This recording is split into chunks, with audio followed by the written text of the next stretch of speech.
Hello and welcome to PINDROP World News, the show where each week we spin the globe, drop a pin on a different country, and take a look at the big issues facing it.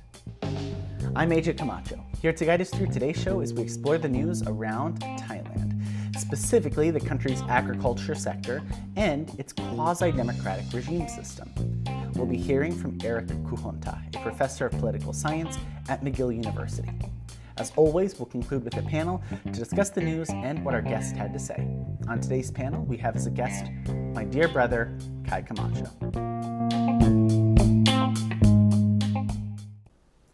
Before we get into Thailand, a quick note. Last season, we did a fan-chosen episode. It ended up being Mongolia, as nominated by Emily Philbrook. We're looking for nominations for our fan-chosen episode this season right now. So, however you're watching this, whether it's on YouTube or listening on your podcast app, consider leaving a comment on whatever medium you're using, nominating a country or an issue that you would like us to address on the show. I mean, you've seen us cover Iran's axis of resistance, the European Union. It doesn't have to be a country in the strict sense. It could be any broad global issue that you might be interested in. Now, also, other ways that you could submit it include on our Instagram. Send us a direct message, or if you're watching during the right time, our Instagram story will actually have a form on it through which you can nominate a country. Our Instagram, by the way, is pindrop.podcast. And once we have our nominations in, we'll go through 2 rounds of voting to decide which country you all would like us to cover, and we'll proceed ahead with that. Whoever nominates the winning country or other issue, by the way, will be invited on PINDROP as a guest panelist for that show. Alrighty, enough of that. Let's go to the country profile. We don't expect you to know everything about Thailand. Heck, we certainly don't even after this week of intense research. So, here are some fast facts. Its capital is Bangkok. Its king is Maha Vajiralongkorn, also known as Rama X. The official language is Thai. The currency is the Thai baht. Its dialing code is +66. It has a population of about 72 million people. Its current prime minister is Srettha Thavisin. And fun fact, according to the BBC, the first example of Thai writing is believed by most Thais to be a stone inscription found on a 4-sided pillar at Sukhothai, dated 1292 AD. In this inscription, King Ramkhamhaeng describes the prosperity of his kingdom, its legal system, the social and economic organization of society, the benevolence of its ruler, of course, and even the invention of the Thai script. While the inscription's authenticity is disputed, what is not is that spoken Thai is quite similar to other Southeast Asian languages, especially Laotian. In fact, the two are so similar that Thai TV and music are quite popular in Laos, even among those who've never officially learned Thai. Now for a rundown of Thailand's history and politics. Our tale begins in ancient times, with the land we know as Thailand being home to various indigenous cultures. Over the centuries, the region saw the rise and fall of different kingdoms, including the powerful Ayutthaya Kingdom, which flourished from the 14th to 18th centuries. The late 18th century brought about the founding of the Chakri dynasty, with King Rama I establishing the present-day capital, Bangkok, as the kingdom's center. The Chakri dynasty has been a defining force in Thai history, with successive monarchs contributing to the nation's cultural and political identity. Thailand, known as Siam until 1939, managed to avoid direct colonization by European powers during the colonial era. Indeed, the French and British specifically offered a degree of protection to Thailand to serve as a buffer between French colonies in modern Vietnam and British colonies in modern Myanmar. This unique position allowed Thailand to modernize while maintaining its independence. The 20th century brought significant changes, including a shift to a constitutional monarchy. In 1932, a bloodless revolution led by a group of intellectuals and military officers transformed Thailand from an absolute monarchy to a constitutional monarchy, laying the foundations for modern Thai politics. Thailand's political landscape has been marked by periods of military rule interspersed with civilian governments. The role of the monarchy has been a central aspect of Thai politics and society, with the monarchy traditionally enjoying a revered status. Recent decades have seen Thailand grappling with political turbulence, with periodic protests and changes in government. The country has experienced a delicate balance between democratic aspirations and military influence, with the most recent military coup occurring in 2014. Economic growth has been a key feature of Thailand's recent history, transforming it into one of Southeast Asia's economic powerhouses. However, challenges such as income inequality and political unrest persist. The monarchy continues to play a crucial role in Thai society, and the passing of King Rama IX in 2016 marked a significant moment in the nation's history. His son, King Rama X, ascended to the throne, ushering in a new chapter for the Chakri dynasty. Now, let's get into our discussion of the big issues, starting with agriculture. Agriculture is important to humans in general. It's considered the bedrock of civilization, and of course, we all need to eat. However, agriculture has an outsized impact on Thailand relative to most other countries. According to the United Nations, roughly 30% of Thais work on farms, although some Thai sources place that figure as high as 40%. Despite this, only around 8% of the country's GDP comes from agriculture. At that rate, Thai agriculture is less profitable per laborer than most neighbors like Malaysia and Vietnam. Indeed, Thai agriculture is not just suffering from bad macroeconomics. The impact is being felt on an individual level. According to the Pue Phakorn Institute, the average Thai farming household is about $13,000 in debt, with 57% of indebted farmers saying they cannot settle their loans in full. Much of the challenges for Thai farmers in recent years have stemmed from volatile agricultural markets. This is especially true of rice, one of the main products of Thai farms. Rice prices declined dramatically over the 2008 Great Recession and still have not yet fully recovered. However, global markets for rice have ticked up in 2023, showing a glimmer of hope for farmers' financial challenges. The current government of Prime Minister Srettha Thavisin aims to triple farmers' incomes by 2027. Key to this plan was the government's decision in September to suspend farmers' debt for 3 years.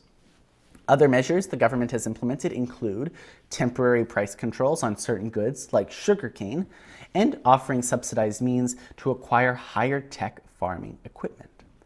The government has also suggested more rice and sugarcane farmers should switch to raising cattle or growing medicinal plants, which have generally a less volatile market. Now, onto our second and final big issue, democracy. Thai politics gained international attention in May of 2023, when the Progressive Move Forward Party, led by Pita Limjaroenrat, won 30% of seats in Thailand's House of Representatives, more than any other party. For a country considered to be more conservative, this was quite a shock, not the least because Move Forward's top policy priorities included rewriting the Thai constitution and removing the military from politics. Unfortunately for Limjaroenrat and Move Forward, their hard stance against military involvement in the government was their downfall, since all 250 members of the Thai Senate were appointed by the Thai Army. Limjaroenrat needed to secure a majority of votes in all of the parliament, both the House and the Senate. And with almost all senators voting against him, Limjaroenrat was unable to form a government. In the end, the populist Pheu Thai Party formed a coalition that granted it the votes needed to secure a government, and Limjaroenrat was booted as Move Forward's leader. The Economist's Democracy Index rates Thailand as a flawed democracy, but it's easy to wonder if this is being too generous. After all, military appointees blocked the presumptive prime minister, who effectively won the popular vote, from taking office. Thailand's democratic status is not only complicated by the military, but also by its monarchy. Under the lèse majesté law, criticizing the king, queen, or heir apparent can lead to a maximum 15-year prison sentence for each offense. And this isn't one of those silly laws that are never enforced. On the contrary, enforcement of the lèse-majesté law is quite strict in the country. Courts have already ruled that criminal intent does not need to be established for a defendant to be convicted, and that even factual claims regarding the monarchy can be considered illegal under the law. A day after Move Forward won a plurality in the May elections, Lim Rat reintroduced a bill that would amend the lèse-majesté law. He explained his motivations at a press conference. It's the sentiment of the era that has changed. And the job or the duty of member of parliament is to speak on the behalf of people, is to pass progressive laws, is to make sure that we support the duty of the government. And that was my past duty. So far, there has been no success in efforts to amend the lèse-majesté law to reduce punishments and broaden civil rights. With so many protections to the power of the monarchy and military baked into Thai institutions, what are the prospects that the country can democratize further? Perhaps more importantly, can it do so peacefully? To answer these questions and more, we go now to our guest interview.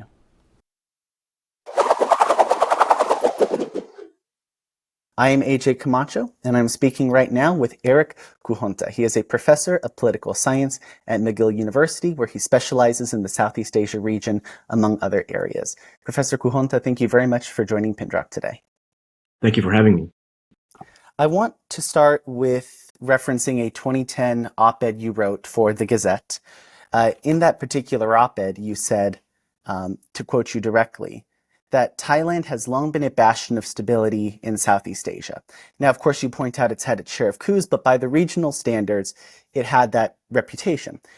But in the 13 years since you wrote that op-ed, after mass protests in 2020, 2021, and with the recent election results and eventual government that was formed this year, do you think that that reputation still holds?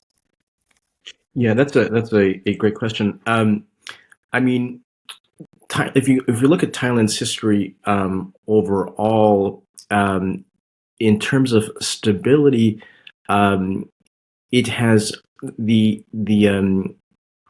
state has been relatively consistent in terms of the fact that there haven't been significant revolutions, uprisings that have undermined overall direction of governance, and the economy has done well. Thailand boomed in the late 80s, early 90s. So in that sense, Thailand has been a relative bastion of stability, and in terms of geopolitics, has been seen as a solid anchor in Southeast Asia. Now, that said, there's a lot of qualifiers and caveats to that statement, and in particular, in the past, let's say 2006, 16, 17 years, Thailand has been racked by numerous demonstrations, protests, and then 2 coups in 2006, and then another one in 2014. And these coups and these protests, counter-protests from different groups have been largely about fundamental questions about how should one govern Thailand, what are the current fundamental rights of citizens, what is the role of the monarchy, and these issues have really boiled over significantly in these 15, 16 years. So in the big trajectory, Thailand, I still argue, is relatively stable, but in the past 15, 16 years, there has been quite a bit of turmoil. So stability is one question, but democracy is also another. The Economist, in their latest report, which was published before these recent elections, considered Thailand to be a flawed democracy, but still a democracy rather than a hybrid regime. But in these recent elections, the party that won the most votes has not ended up becoming the government. We saw the importance of military appointees in the Senate, and central to all of this was a law that prohibits insults towards the Thai monarchy. In light of these things, do you expect that The Economist will reevaluate that position in its next report, or perhaps do you agree with it in the first place, being considered a flawed democracy? Yeah, I mean, it's tricky. It's tricky how do we define political regimes in the first place, and then Thailand specifically. I think Thailand in the past year, I think it's very tricky how to conceptualize it. I think it is fair to say that it is an electoral democracy since 2019, when elections were restored after the 5 years of military rule following the 2014 coup. So Thailand had an election in 2019. It had another one in 2023. By those standards, it is an electoral democracy. Now, that said, that electoral democracy is deeply flawed. I think most analysts would agree with that, and it's deeply flawed, especially because the when the military was in control for those 5 years between 2014 and 2019, it passed a new constitution that made it extremely difficult for a party that is not allied with the conservative establishment to, in fact, become the government, even if it were to win the most number of seats in the lower house of parliament. There are many different tricks that the military did in this new constitution, but the central one that matters the most in the 2019 and then especially the 2023 election is that the military constitution ensured that for the prime minister to be elected, you would have to have the combined votes of both the lower house in parliament and the upper house, the Senate. The lower house is fully elected. The upper house is not. The upper house was fully appointed by the junta. And the lower house has 500 seats. The upper house has 250 seats for a total of 750. So you need a majority of 376 to become the prime minister. That's in effect, a trap to make it extremely difficult for the party that wins the most seats to become the prime minister. And so the opposition party, the party critical of the conservative forces, the most progressive party that wanted the 2023 elections move forward, couldn't take on a prime ministership because the senators refused to support the prime ministerial candidate of Move Forward, this progressive party. And so they were blocked from taking the prime ministership. So that is a trap. And in that sense, it is a very flawed democracy. Speaking of the Move Forward Party, not only were they not able to form this government in the end due to the reasons that you've outlined that are institutionally baked in to the system, but Pita Limjaroenrat is no longer the head of his party anymore. Do you see this as carrying significant implications for the Move Forward Party heading forward into future elections, or for Pita Limjaroenrat's own political future? Well, yes. I mean, Pita is a very charismatic figure, very intelligent, very charismatic figure, and so it is unfortunate in terms of the progressive movement that he is no longer the leader of the party. So that is a blow for sure to the party. But the party is more than just one individual. The party really rose to prominence earlier in its earlier incarnation as known as Future Forward, and was led by another very charismatic figure who was also disqualified by the Constitutional Court. And then this party, Future Forward, regrouped as it's now named Move Forward, and then went on to win these 2023 elections with the most seats in the House. So this party has faced, this party and its movement has faced many challenges in its short history. And so far it has survived, despite so many efforts to undermine it. And there is a deep thirst, especially among the youth in Thailand, for the values that this party is espousing. So in that sense, I don't think that the absence of Pita at the helm of this party will consign it to oblivion. In fact, I think this party is going to continue to be a significant force in Thailand. In the interim, the Pheu Thai Party, along with others, has formed a government, one that's more conservative, of course, than the Move Forward Party. And I found it interesting, as someone who's done dozens of these episodes for several countries, we are used to there being, I'm used to there being a lot of very common themes as to what the biggest issues that these countries face are. The economy shows up a lot. Democracy shows up a lot. Human development shows up a lot. Agriculture, not so much. And yet, Futai has listed in their platform agriculture as their top policy priority. Why? What is it about the agricultural sector that carries such electoral implications for Thailand? Yes. So agriculture historically, in the big picture, has declined sharply in terms of its role in the overall economy.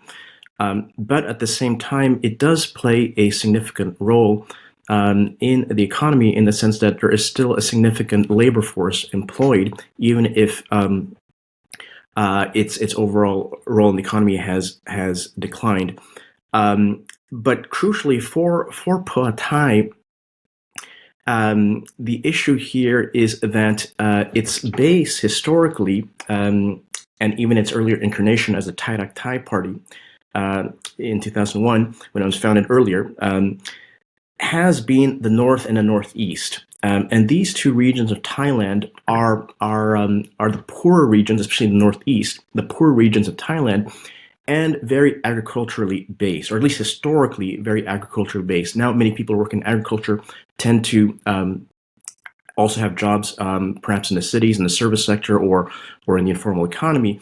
But historically, they have been very much farmer based. So the social base of Phua Thai regionally is the North Northeast that tend to be more agriculture rural based. So that explains why Phua Thai puts a significant emphasis on agriculture.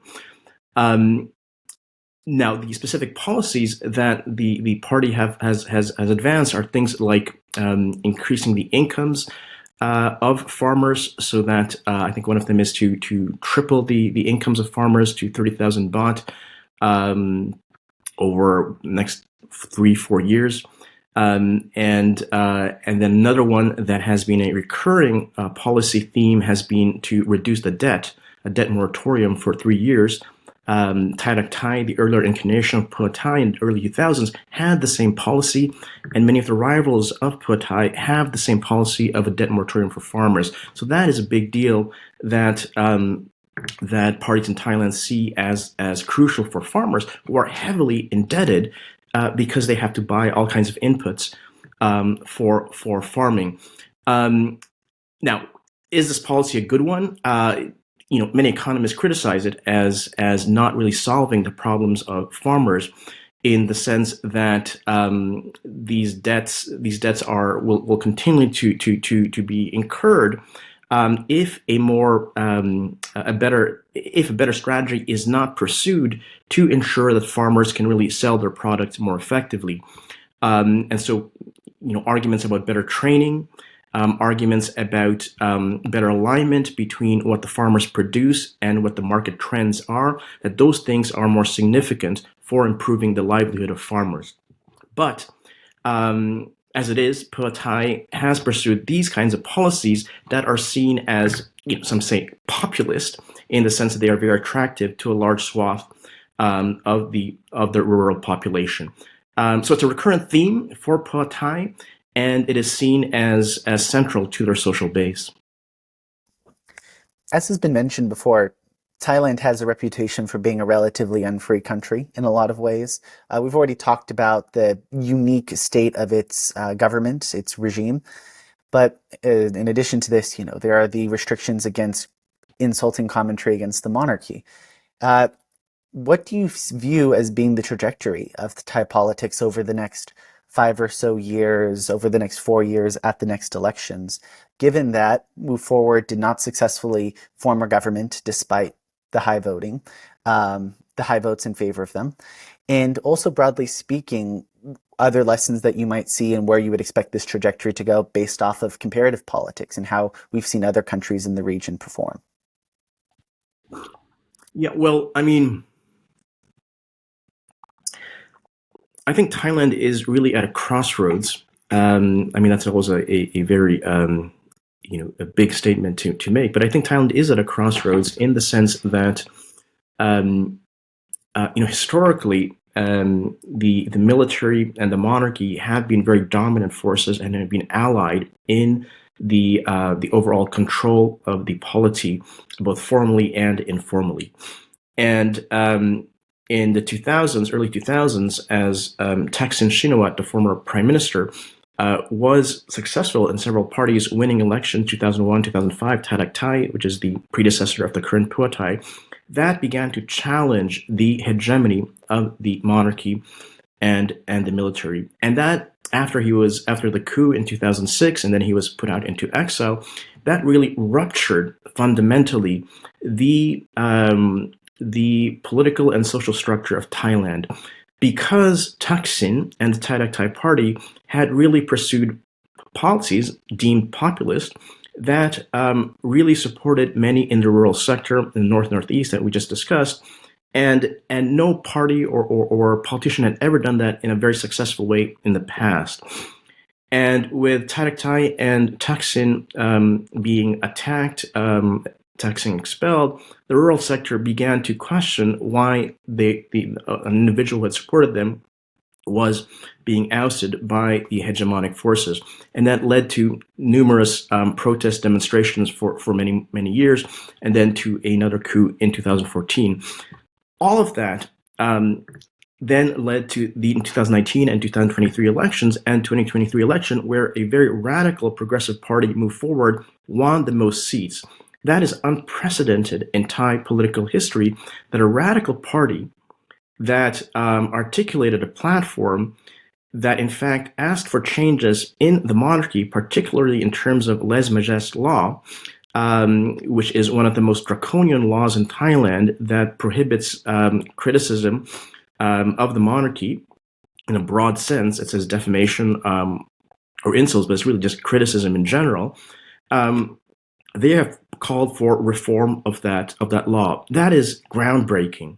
And that this party wins the most seats in the Thai lower house is really, really revolutionary in an electoral sense. So in that sense, I'd argue Thailand is at a crossroads where there is a constant battle here between liberal progressive forces and more reactionary forces. And it culminated in this 2023 election where the Progressive Party won the most seats, but ultimately blocked, as we discussed, by the institutional trap that the military had laid. So what does it mean in the long run?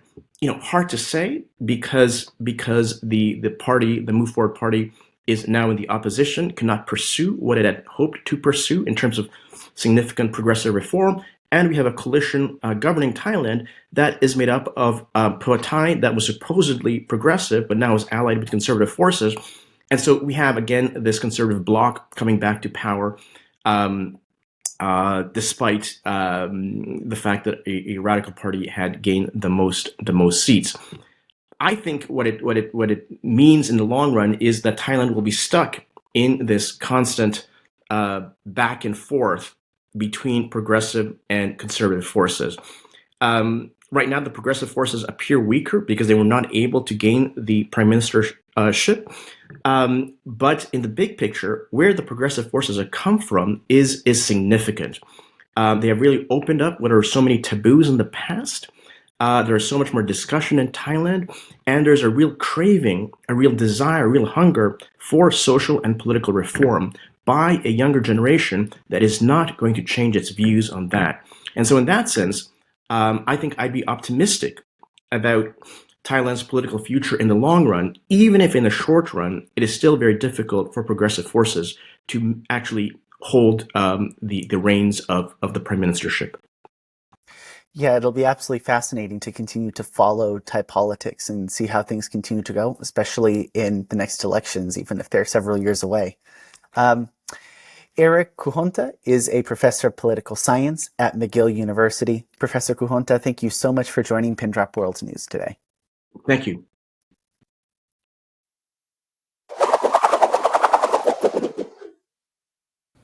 Alrighty, folks, it is now time for the panel. I'm joined, as always, by my amazing co-producers, Diego and Great Nick. to be here. and by a special guest who we've had on the show a couple of times before, my brother, Kai Camacho. Hello again. Now, Kai, we have you on because you've been to Thailand relatively recently, and you're actually going to be going to Thailand again soon, in a matter of about a month or so, I believe. Uh, I want to start with you, given that experience. Thailand is really often branded as a pretty unfree country in terms of political and civil liberties. Freedom House categorizes it as not free, gets a score of about 30 on their index. In your experience being there and whatever private conversations you might have had with Thai people, does that seem like a fair characterization? Does it seem overblown, underblown? Of course, I don't expect you to speak for Thai people, but just based on your experience. Yeah. Thailand feels like it's a weird in between. So, I guess outward it's very, democratic and, there's a lot of self-expression in Thailand. But there are a lot of kind of cultures or traditional aspects that have some sort of level of that kind of repressed freedom. Not as dramatic, like not too noticeable. But there's certain aspects like if you go down any street in Thailand, any business, they have, a portrait of the monarchy, the king, a lot of monarchy flags. People do have their own opinions, and they do sometimes express it, but usually it's not in a very public way that you might, in a city like Bangkok, you might see, more expression, but for the most part, a lot of those expressions are more internalized. Diego, I want to ask you the same question, but pointing specifically towards the monarchy, because often that is portrayed as this sort of red line beyond which you cannot be too critical of the monarchy. Because you've been to Thailand, of course, yourself as well. Does that what was your experience in that regard? With the monarchy, when I went, it was like I think a few days after the last king had passed away. Um, and there was some sort of measure where people were supposed to dress in black or not necessarily all black, but like darker colors for a certain period as a sign of mourning. So it did show to me that the monarchy still seemed to hold a lot of significance in society. What wasn't, it seemed like there was like a decent amount of the population following it. It just became unclear to me how much of it was like genuine and how much of it was just like social norms, and that's kind of something I'd be interested in understanding more. And Kai, we were talking about this beforehand, but I think you and I independently shared this understanding that the previous monarch, Rama the Ninth, was actually quite popular in Thailand on the whole, although of course in a country like Thailand you can't get reliable polling about this stuff. But Rama the Tenth, on the other hand, not quite as much. Is that a fair assessment from what you understand? Yeah, when I visited in 2021, and so a lot of the we kind of had a discussion on Thai politics, and the Rama the Ninth was very popular. The previous monarchy was reigned for a long time, similar to Queen Elizabeth, and then when he passed away, it was that similar kind of shock that there was a change, and a lot of people uh, aren't super happy with the current monarch. Mostly, uh, it's a lot of kind of not they don't think he's the best monarch when compared to the last monarch that ran the country for, like I said, a very long time for people's whole lives. I want to now focus on something that our guest, Professor Kuhonta, really emphasized, which is that Thailand is at a crossroads.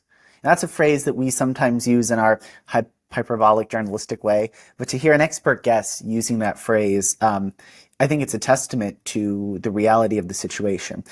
He explains this crossroads as being this division between liberal and reactionary forces, with reactionary forces being largely the military and the monarchy and their supporters, and liberal forces being primarily the younger generation. But Thailand has a degree of what we would call like regime proofing. That's why Move Forward could not form a government, because there were institutional programs in place, like military appointees in the Senate, that prevented the popular government that was anti-monarchy in some ways from actually assuming power.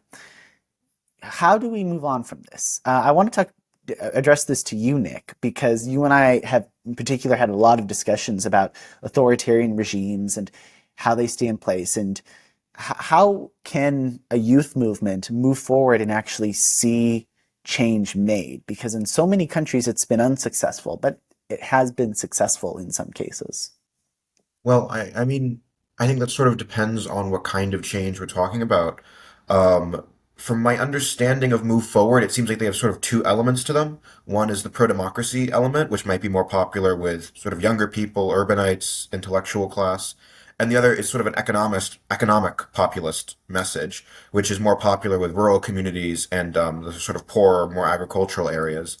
I think sometimes regimes pay attention to that and they realize, okay, if we're actually responsive to the economic concerns of a population, then we're going to take a lot of steam out of the sort of anti-regime forces, right? So it's perfectly conceivable that if you're talking about like how do we move forward, part of moving forward could be the regime or the pro-military government. Regime might not be totally appropriate considering that there is sort of a democratic element to Thailand's government. Being like, okay, let's respond to that. Let's have a plan about improving agricultural well-being or something like that. The other element of that is that if they don't and the regime is unresponsive and continues to become unpopular, you sort of radicalize the opposition away from like normal politics. And given that there's a pre-existing structure, this Move On party, that seems like it's pretty popular, you have a pretty good structure through which you can have a more sort of protest-oriented movement, right? So not as invested in normal politics, more about maybe a street movement to put pressure on the government until it, you know, reforms in whatever way the protest movement desires. And that's important because in a lot of countries where regimes are genuinely unpopular, for whatever reason, the opposition just can't organize. There's no structure, there's no leadership, there's either because of repression or because of other reasons. And so even though a regime might not be very popular, there's a lot of problems organizing against it. So I think, that's sort of what I would imagine going forward, as sort of a Thailand layman, but as someone who reads a lot about authoritarianism, that's sort of what I would imagine, I guess. To be fair, we're all sort of Thailand laymen to a good extent. Yeah. But speaking of popularity and in the Move Forward Party, uh, when I asked Professor Kuhonta about Peter Limjaronrat no longer being the head of the party after his failure to form a government, he seemed to acknowledge that there would be some damage to the party because of that, because he was a very charismatic leader. He was young, he had a lot of personal appeal to him, but he seemed to think it would not, in the long run, prove too diminishing. I am tempted in thinking the opposite way in a lot of respects, at least for like the next election, right? Because to me, popular leaders have a huge role in turnout, right? People turn out to vote oftentimes not just because they agree with the party's platform, but because they are convinced and persuaded that through individuals who have that charisma, that their votes can make a difference. And since this government was not able to be successfully formed, I do think that the change in leadership could be a huge deal for Move Forward. But I don't know what your all's take on this is. Is the charismatic leader something that is overblown or in general? Or do you like, what is your take on this? I mean, generalizing from other experiences that you've come across. I mean, I think that not having the charismatic leader definitely hurts in like the short term. But it does seem to me like there's a lot of like, I guess, ripeness for mobilization or a potential ripeness for mobilization. Um, because I mean, just think about it. Like you have I sort of like the old guard monarchy and military, who the I guess younger like segments of the population have signaled that they're a bit tired of them holding on to power so much, and they tried to elect a more progressive party. And like from an electoral sense, they were successful in that they won the most seats, but because of this sort of, I think, kind of draconian law that allows the military to appoint guys to the upper house who can then block these candidates, they didn't win. So I could pretty easily see as this goes on a sort of bigger protest movement happening, and then I think it could be pretty easy for another charismatic leader to come to power. So yeah, maybe it'll hurt the party itself in the short term, but like the wider movement that the party represents, I think will continue in the like medium and long term. Yeah, I think well, one to like Thailand, it's very there has been a sense of division between very like urban areas, specifically around Bangkok, and rural areas. And I think a lot of populist movements, or like especially in recent years, issues with the government have somewhat kind of broken those barriers that have like long been there, especially before the military coup. But really, I think Thailand is a pretty has been a relatively stable country. And I think it's been stable with a lot of the issues of democracy, or issues with that. But I think if Thailand wants a lot of change, or is going to change no matter what, it's definitely going to need a lot more movement, especially amongst young Thais, especially in Bangkok, but also a charismatic leader to change that, change the status quo. Because quite Mhm. frankly, it's not as much as the recent events with the prime minister not uh, going through, even though getting all the votes and whatnot. That's definitely going to change a lot of people's minds, and that's definitely something that could have varying different consequences. I want to turn to And the oh, international. Sorry, go ahead, Diego. yeah, I'm just curious.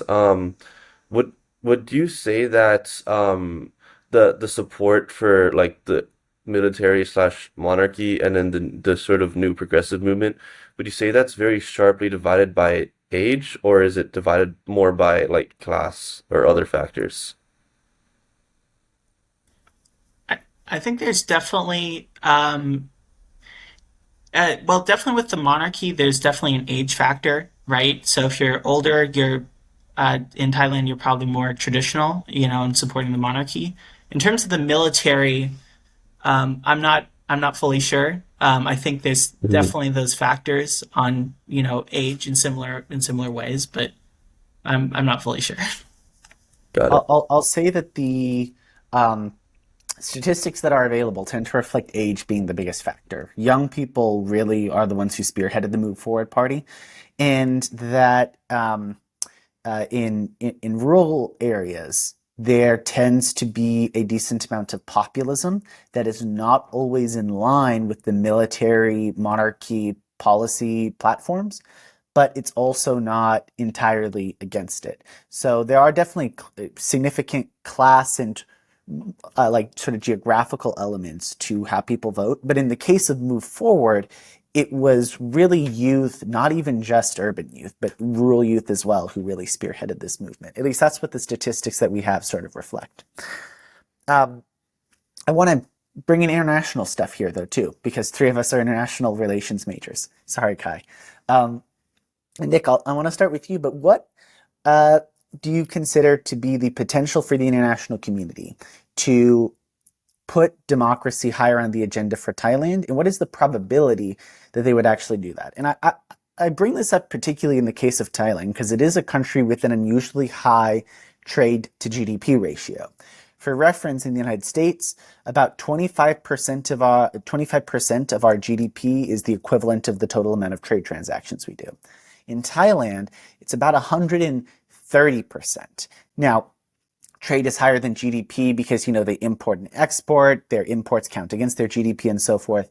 But either way, that's a testament to the importance of trade in the Thai economy.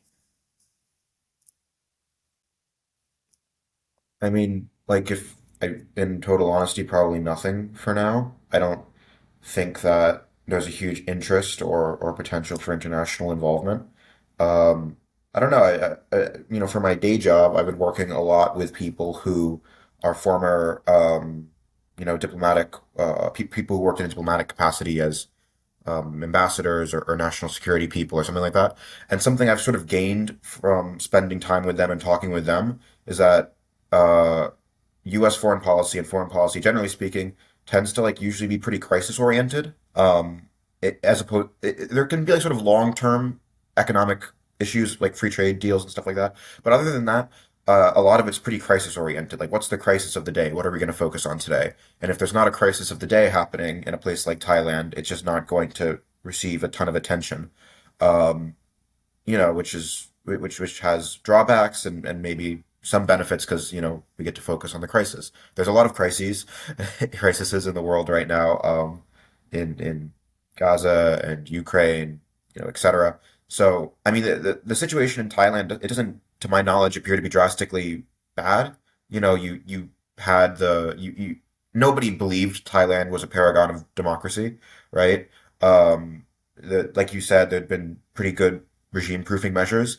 So I don't see the international community being all too concerned, frankly, given the other issues going on and given the fact that um, Thai, the ability of, political parties to form representative governments in Thailand was not necessarily a top priority for any major capitals right now.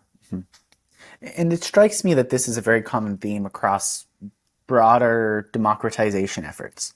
Of if you have a lot of prosperity, like Thailand has, by regional standards, as Professor Kuhonta said, compared to Indonesia, compared to Brunei in some respects, it is not a particularly crisis-prone country. It's relatively stable, and it has a pretty strong economy by the standards of the region.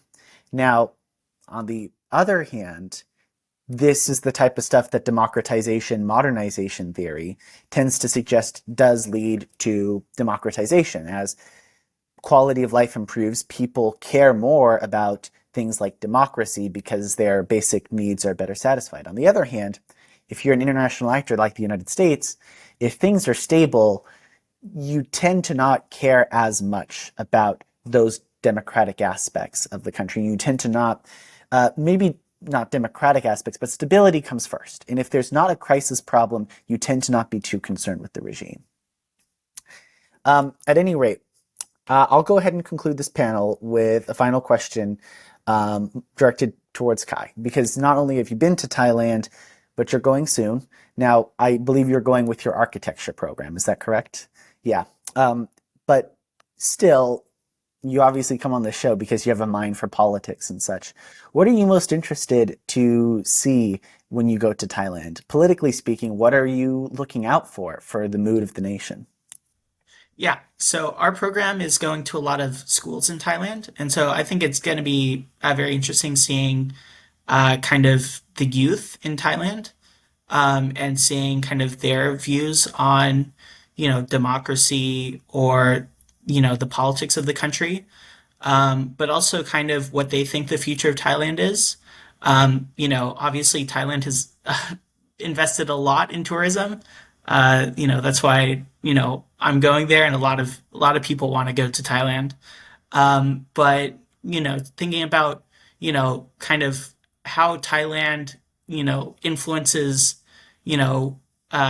its culture has an influence in the region, but also kind of why it's important, and what's going to what's going to be the political future of Thailand. And I think kind of experiencing from the like a university or like a youth perspective, to see how their minds, and how they're going to be the future of the country. So what they think of that. I think that's kind of what I'm most interested in terms of the politics. Alrighty, folks. I mean, I don't know if there were any other thoughts that people would like to share. We will go ahead and wrap up the panel there. Thank you so much, Nick and Diego, for coming on, except I guess it is kind of your job. And thank you for Kai. Thanks for coming on, and I hope this upcoming trip to Thailand is good. And heck, maybe we'll have to have you back on to share any insights you might have had. Now it's time to spin the globe.